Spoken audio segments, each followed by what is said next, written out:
Thanks very much for staying with us. Time now for Eye on Africa with me, Georgia Calvin-Smith. Tonight, South Africa has still not managed to kick off a vaccination campaign, even as there are concerns that the official death rate from the pandemic may be vastly underestimating the real toll of coronavirus. We hear from our correspondents in the country. Also, DR Congo's parliament votes out the prime minister in a motion of no confidence. The move is a victory for President Felix Tshisekedi as he tries to step out of the shadow of his predecessor, Joseph Kabila. And the Gabonese mining town that sits above an estimated quarter of global reserves of manganese struggles with glaring inequality despite promises of investment from the mining giant that makes a fortune from the community's natural resources. But first, South Africa's top coronavirus expert has urged wealthier nations not to hoard vaccines. Pretoria is still waiting for supplies, which are supposed to arrive before the end of the month. It's hoping to inoculate around 40 million people this year.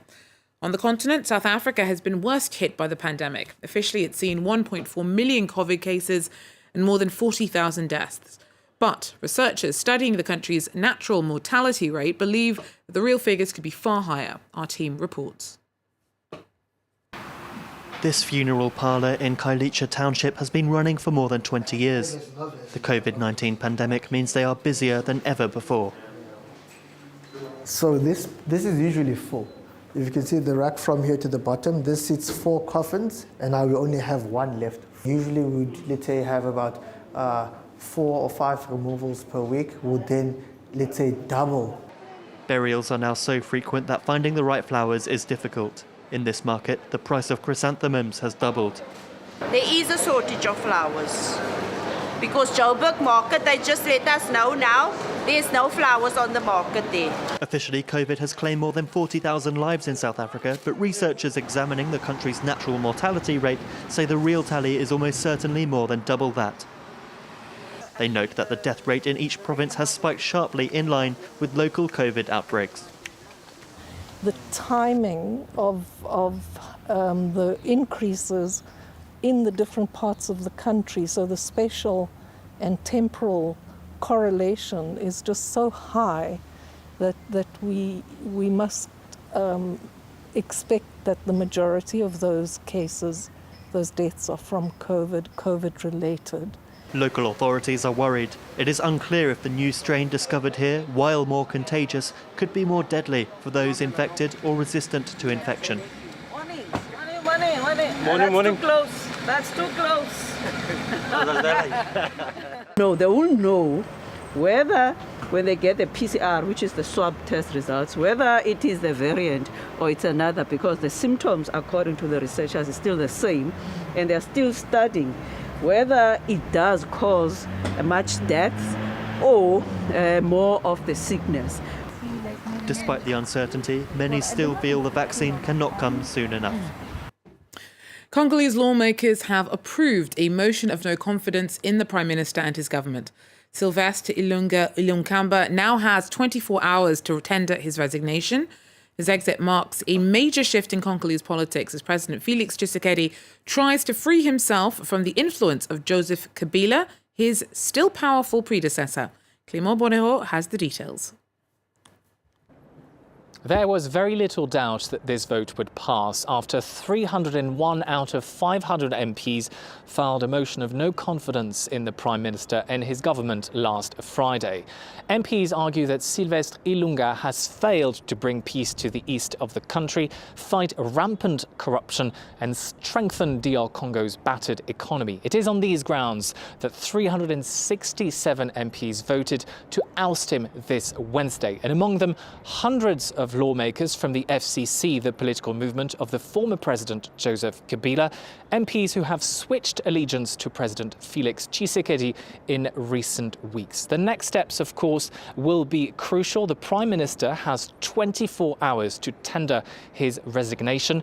It's unclear, though, whether he will do so. In a statement released earlier, he said that Wednesday's vote was, I quote, illegal. In any case, this is a major political victory for President Felix Tshisekedi, who has tried to free himself from the grip of his powerful predecessor, Joseph Kabila. Last month, he moved to end the ruling coalition with the FCC and called for a new majority in parliament. However, Tshisekedi's new political grouping, known as the Sacred Union, Union Sacrée, has yet to formally take over the majority, as this requires a separate declaration. Clément Bonnereau there for us. Now, Mali's army claims to have killed at least 100 extremists this year in a joint operation with French forces. The military says that Islamist militants were pushed out of several areas in the centre and north. The country has seen a spike in jihadist attacks. At least 6 soldiers were killed over the weekend. On Wednesday, hundreds of people in the northern city of Gao protested against the lack of security, calling for authorities to do more in a region that's been hit by kidnappings and attacks from a variety of different groups. The country's transitional president, Bando, met with French President Emmanuel Macron in Paris on Wednesday ahead of a summit on the fight against terror in the Sahel. The late Ghanaian president, Jerry John Rawlings, was buried in the country's military cemetery on Wednesday after 4 days of commemorations. His casket was carried through the streets of Accra before he was laid to rest. Rawlings died aged 73 last November. He was a controversial figure who went from being a military head of state who launched 2 coups to a democratically elected president who ruled for 19 years. In Tunisia, rights groups accuse police of using disproportionate force in cracking down on recent demonstrations. Over 1,000 people have been arrested in protests against corruption and unemployment across the country. Many of those being detained are under 18. Maud Julien has more. Hundreds of Tunisians calling for the release of young anti-government demonstrators. Liberate the detainees, says the spray painting on the wall. عمري 24 سنة ما عنديش حتى شيء مستقبل هذا بلاد باش نعنتها باش نكون فيها أنا نجيب فيها صغار باش نبني باش نعرس يحبوك كيما أنت دعم تطلع شوي يفشلوك. Parents and families also took part in the march, asking for the release of their children, as well as students, civil society activists and left-wing groups, all in solidarity with the detained youth, most of whom are from the capital's poorest districts. يحب يعمل مستقبل فهمني شوف فيها حياته مش معني على البصل وعلى البعد فهمني هو ما مسريق اخوي ما مش حيتضام قال له السريق ولاد صغار انت حتمكم بعثهم للحبس. Demonstrations against the government drew thousands last week and turned violent in parts of the country.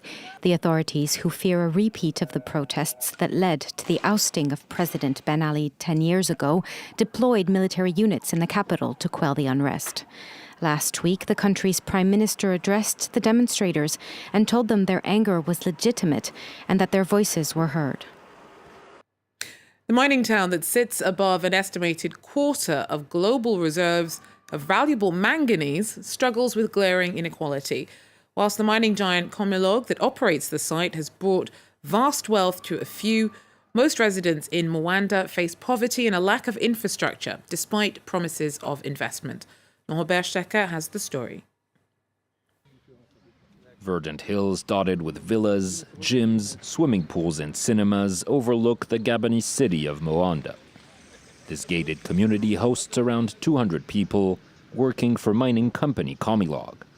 A life of comfort and modernity far removed from the daily struggles of most Moanda residents. Ici, sur la route noire de Comilog, nous n'avons pas de courant, nous n'avons pas d'eau.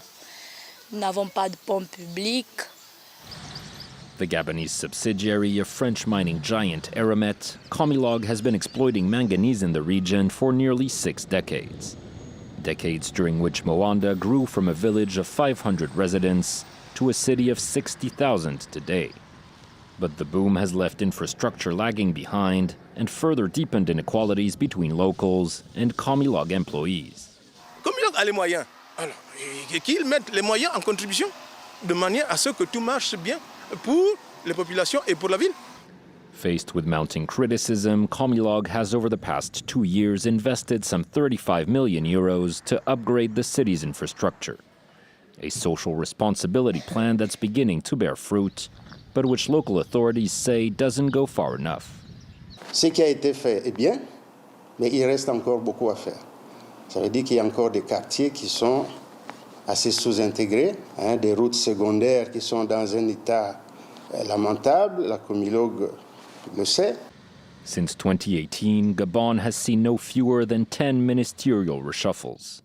As the country struggles to maintain a semblance of political continuity, it's becoming increasingly common for private companies such as Comilog to step in and take over large-scale development projects. Well, that's it for Eye in Africa. Thanks for joining us. Do so again if you can. Take care.